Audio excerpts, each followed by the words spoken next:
महाप्रभुंकर मुख्य घर है दक्षिणी घर सेटा केवल पुष्पालक महाजन जो मानकर महाजन सेवा थाए सी सेवा अंतर्भुक्त से मैंने ही महाप्रभु जानी यात्रा नहीं करती आ दक्षिणी घर मुख्य तो जानतु जहाँ आपणकर जानी यात्रा उपरे रहिबो घोड़ लागिटू धरिकी आपण दोल पूर्णिमा टू धरिकी चंदन यात्रा टू धरिकी रथयात्रा पर्यंत जहाँ महाप्रभुंकर कार्य से दक्षिणी घर ही चलती प्रतिमा माने विजय करि थांती।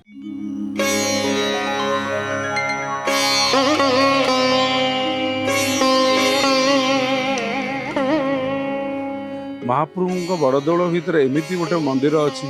जहाँकि आम सेवक समाज टू धरिकी बाहर डेपुटी पर्यंत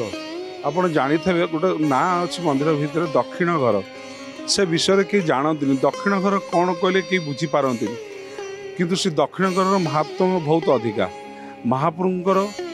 12 मास 13 पर्व जो महाप्रभु 12 मास 13 पर्व यात्रा करती महाप्रभु दी थर यात्रा करती है स्नान पूर्णिमा और रथ यात्रा आ जेतक यात्रा 11टी यात्रा महाप्रभुंकर समस्ते दक्षिण घर भितर ही यात्रा करती से कहुए से दक्षिण भितर प्रतिमूर्ति मान कहुए महाप्रभुंकर चलती प्रतिमा रूपे से विराजमान से महाप्रभुंकर ठीक मुक्ति मंडप सामने जो बेहरण द्वार बाँपट साइड्रे दक्षिण घर स्थापित से दक्षिण घर गृह भितर समस्त देवादेवी स्थापित होती ता भीतर चलती प्रतिमा माने समस्त ता भीतर विराजमान करछंती जहाँकि महाप्रभु जानी यात्रा समस्त कार्य से ही ही तुलाई था दक्षिणी घर कहले प्रथम तो आमर देखु पंच महादेव ता भीतर स्थापित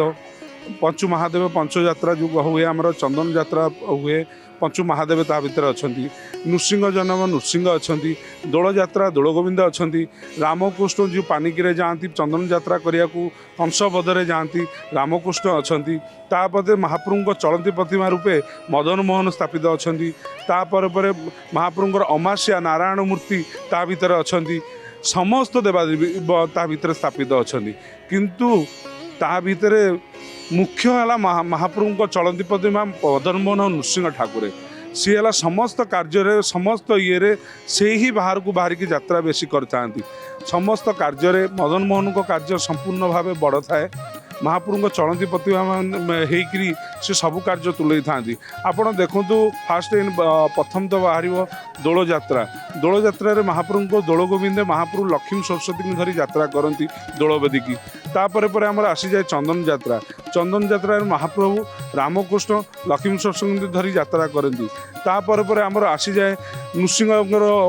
जन्म आसी जाए नृसिंह जन्म सेमती नृसिंह मुक्ति मंडप से ही घर भितर बाहरी महाप्रभु ठार आज्ञामल नहीं सदाबले यात्रा करती सदाबले दक्षिणी घर जो महाप्रभु बाहरती समस्ते सिंहासन उपरको जाती महाप्रभु को आज्ञामल नहीं बाहरती आपणकर जो अनवर्षर समय आसे से जानी थे 10 अवतार मूर्ति जाती महाप्रभु पाखे बसती महाप्रभु तो अणसर पिंडी में समस्त दर्शन बंद करते 10 अवतार मूर्ति की समस्त मैंने दर्शन करती 10 अवतार मूर्ति आमर महाप्रभु दक्षिणी घर जाती नृसिंह जाती रामकृष्ण जाती दोल गोविंद जाती मदन मोहन जाती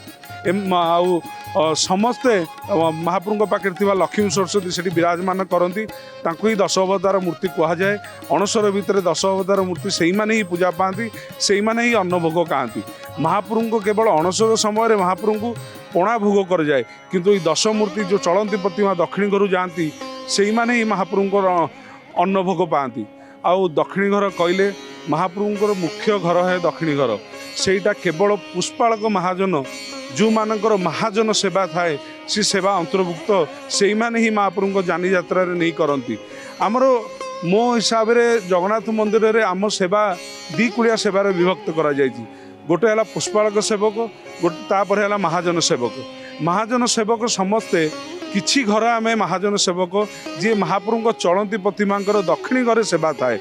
महाप्रभु नीतिकांति संपूर्ण अलग टाइप हुए जहाँकि आमर श्रीमंदिर में जेकोसी भोग अच्छी महाप्रभु पाखे ताहा भी मदन मोहन दक्षिणी घर से ही भोग ही हुए सकाल सेमती महाप्रभुर आरती बढ़िया पर महाप्रभुर अवकाश जेमती रूप हुए सेम दक्षिणी घर अवकाश नीति हुए सेमती महाप्रभुर भेष बार अनुसार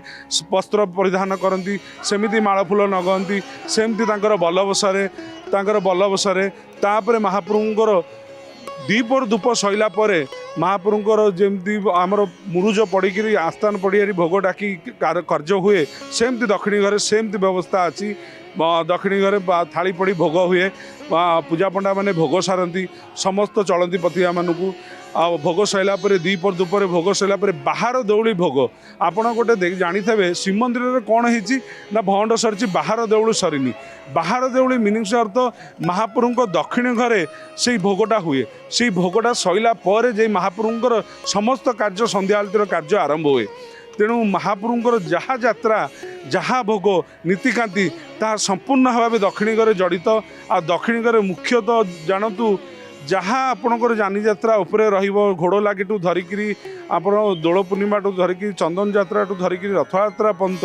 ଯାହା ମହାପ୍ରଭୁଙ୍କର କାର୍ଯ୍ୟ ସେଇ ଦକ୍ଷିଣୀ ଘରୁ ହିଁ ଚଳନ୍ତି ପ୍ରତିମା ମାନେ ବିଜେ କରିଥାନ୍ତି। ଆଉ ମହାପ୍ରଭୁଙ୍କର ଯେମିତି ରାତିରେ ସନ୍ଧ୍ୟା ଆଳତୀ ବଢ଼ିଲା ପରେ ଚନ୍ଦନ ଲାଗି ହୁଏ, ବଡ଼ ସିଙ୍ଗାର ହୁଏ, ସେମିତି ଦକ୍ଷିଣୀ ଘରେ ଚନ୍ଦନ ଲାଗି ହୁଏ, ବଡ଼ ସିଙ୍ଗାର ହେଇ ଖଟ ସେଜ ନାଗି ମହାପ୍ରଭୁଙ୍କ ପୌଡ଼ ଆଳତୀ କରାଯାଏ। ପୌଢ଼ ହେଇ ଦୁଆର ବନ୍ଦ କରାଯାଏ। ମହାପ୍ରଭୁଙ୍କର ଖୋଲିବା ପୂର୍ବରୁ ଦକ୍ଷିଣୀ ଘର ଖୋଲାଯାଏ। ମହାପ୍ରଭୁଙ୍କ ଘର ଖୋଲିବା ପୂର୍ବରୁ ଆଗ ଦକ୍ଷିଣ ଘର ଖୋଲାଯାଏ। ମହାପ୍ରଭୁଙ୍କ ଦକ୍ଷିଣୀ ଘର ଖୋଲିଲା ପରେ ମହାପ୍ରଭୁଙ୍କର ମଙ୍ଗଳା ଆଳତୀ ବଢ଼େ। ସେହି ଦିନଠାରୁ ସମ୍ପୂର୍ଣ୍ଣ ଭାବେ ମହାପ୍ରଭୁଙ୍କ ନୀତିକାନ୍ତି ସହିତ ଦକ୍ଷିଣୀ ଘର ନୀତିକାନ୍ତି ସମ୍ପୂର୍ଣ୍ଣ ଜଡ଼ିତ।